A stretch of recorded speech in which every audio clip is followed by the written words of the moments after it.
Hello, everyone. As you all know, we do our wake-up call session every week on Thursday. And today, given the current situation in Ukraine, we wanted to do a special edition on the situation, help our audience both understand the context and circumstances that led to that situation. And I'm particularly happy to be welcoming Vladislav Davidzon, author, journalist, and visiting fellow at the Atlantic Council, who is currently actually on the ground in Ukraine.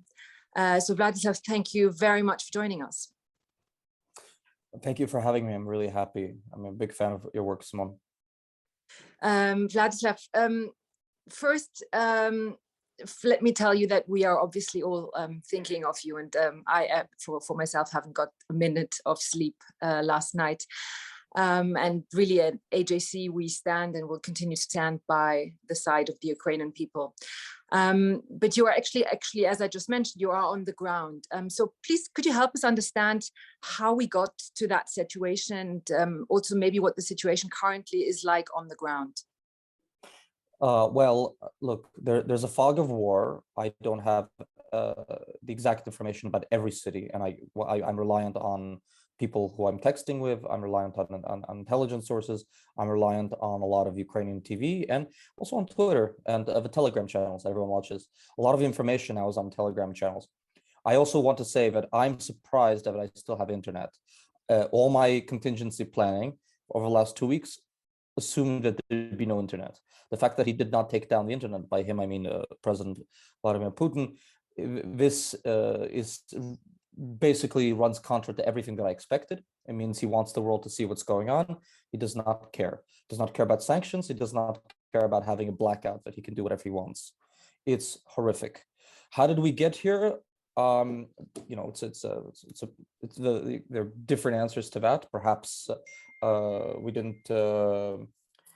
we didn't give enough of weapons. Perhaps we didn't scare with enough deterrence tactics Putin.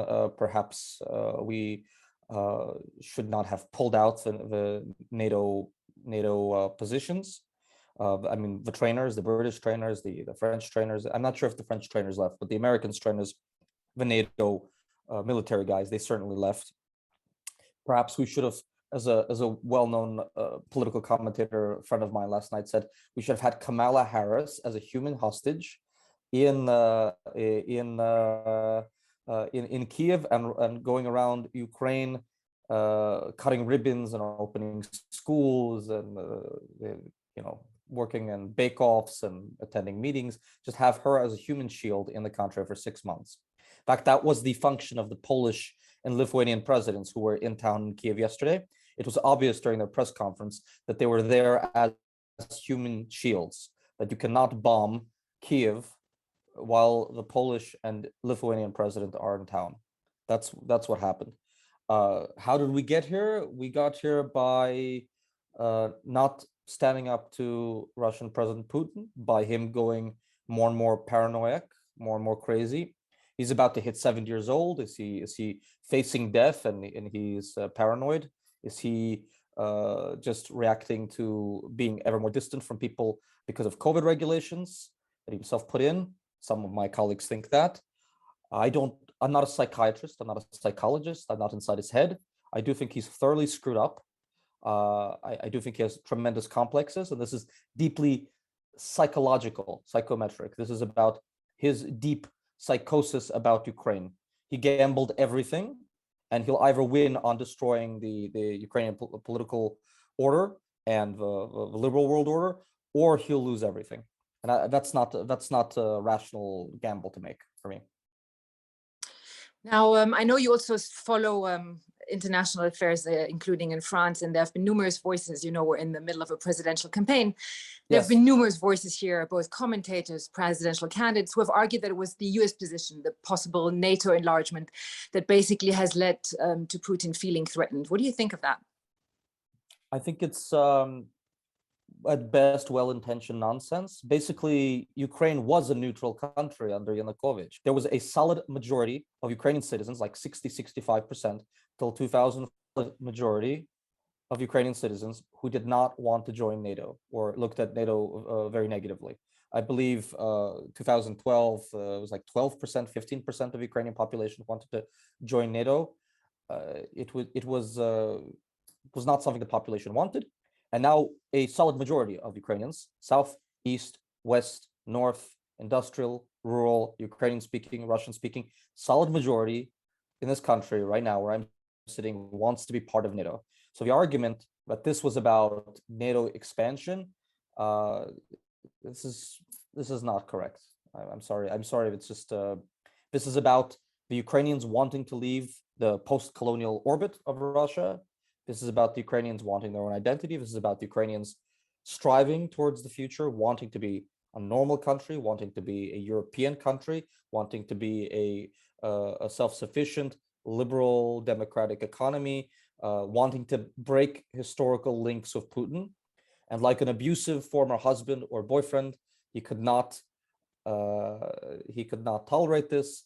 Even in a press conference, standing next to the president of France, he made a rape joke from a 1990s song. I don't know if you know this. He said, "Nравится, не нравится, ты красавица. Like it, don't tolerate it, my beauty," which is a reference to a 1990s punk song. And he is well known to have attended a lot of rock concerts in the 90s, you know? Now, the final question is then that we ask all of our invitees. If you had a few minutes with President Macron and he asked you, what would you recommend we do in this current situation? What would you tell him? Well, I do talk to some people who text with Macron, so it's in my case it's a secondary way of communicating with him, but I have passed through members of a French elite some thoughts and recommendations. I mean, I don't know how it ever came to him or over the last years, but you know, it doesn't matter. I would need more than 5 minutes with him. I would need a time machine to go back to, let's say, 2018 or 2019, and those 5 minutes, and I would say you need to build the Ukrainians a world-class air force. You need to build them anti-aircraft capacity. We now know that the Israelis, because of their relationship with Russia, denied the sale of the Iron Dome to the Ukrainians. That's an understandable position when you have the Russian army on your border as well, which Israel does. Watching that speech that Putin gave, that crazy, unhinged, pathological, seething with rage and grievance speech that he gave on Monday, that is basically a 1 hour taste of the 6 hours that President Macron had of that. Can you imagine watching that instead of for 45 minutes for 6 hours? So that's a kind of moral heroism on the part of President Macron. He really did his part.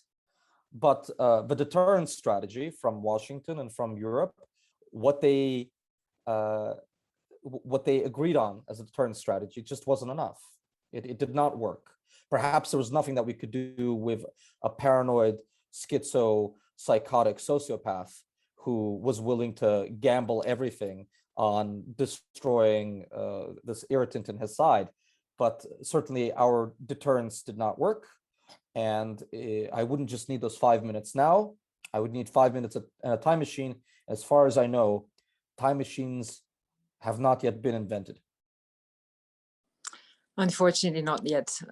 You're right. Thank you so much, Vladislav, for taking the time. I know that. Can I tell you one more thing before I go? Absolutely. Can I tell you one more thing? I had the most remarkable, since AJC is a Jewish organization, obviously. One more thing. Right before this was happening, I was sitting with a Jewish political friend, colleague in Kiev, having drinks 6 hours before all this get going.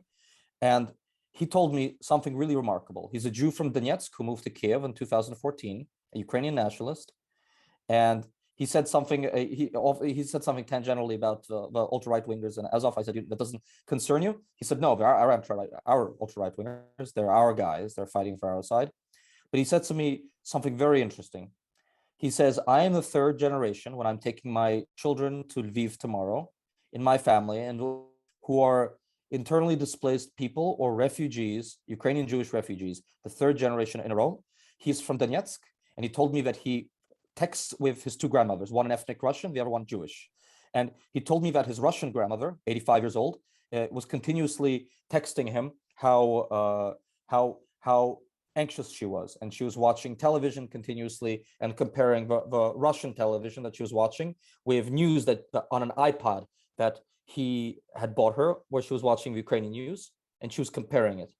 And the Jewish grandmother was 95 years old, and he said, I'm not worried about her because at 95 years old, she is completely deaf and she does not hear the explosions, so she feels no anxiety.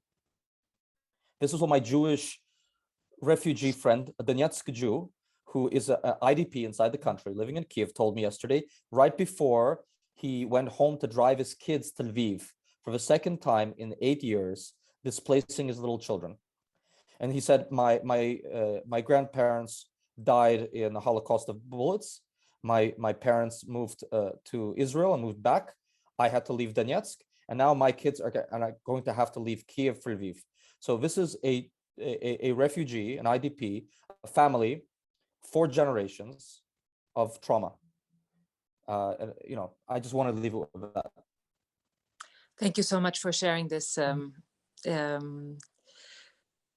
which makes the situation additionally personal and even more difficult. Once again, thank you so much for having taken the time. Yeah, thank you. I know it's a complicated time. Yes. And so we'll be following you. I for sure am following you minute by minute on Twitter. Slava Ukraini.